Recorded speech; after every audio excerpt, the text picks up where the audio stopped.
any don'ts, any like, wow, I mean, if you had to do, I'm looking at you going, wow, the guy touched every base. He didn't miss anything. Everything he touches turns to gold. I don't think that, I know that wasn't by design, but I also know that it was a natural outcome of what you did.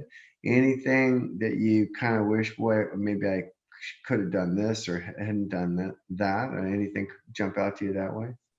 Well, I like to try to live my life without regrets. So at the end of the day, even the things that I wish I didn't do, had I not done them, I wouldn't be where I'm at.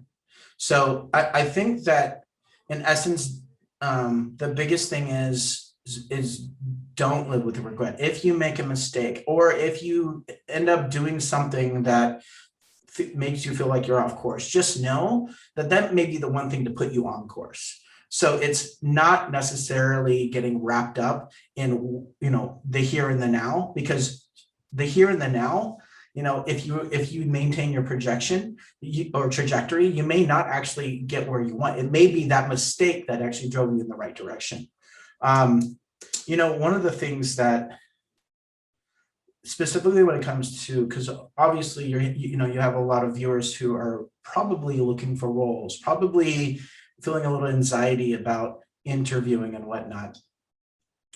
I think the biggest thing, and this isn't so much, I guess it's don't walk into an interview unprepared. I think that that's just, everyone knows that.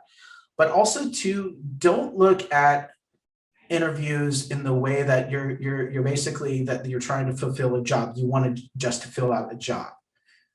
What I would recommend is think about every position.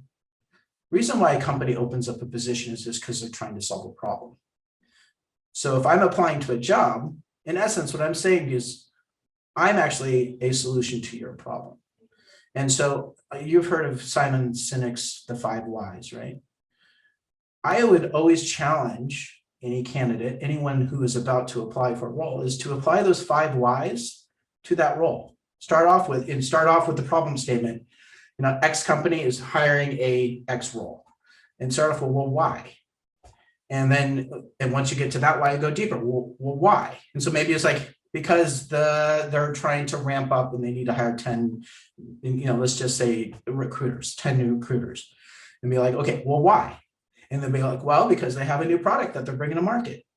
Well, why? Because the companies take it. Like, the thing is the idea, and then what you can do is you can walk into an interview, and sometimes the questions they'll ask you, and you want to have good questions to ask your recruiting team after interviewing team. Start to dive into those whys with them and ask, and like anywhere you're not quite sure where that why is, ask that question, and then take the journey, then start asking them those whys. And sometimes, and it happens rarely, and it actually happened in my interview with Dropbox, where they'll be like, well, I didn't really think about why. And then all of a sudden you're going through those lines with them. And all of a sudden you're actually solutioning. You're like, okay, well, this is actually what the problem statement is for this role.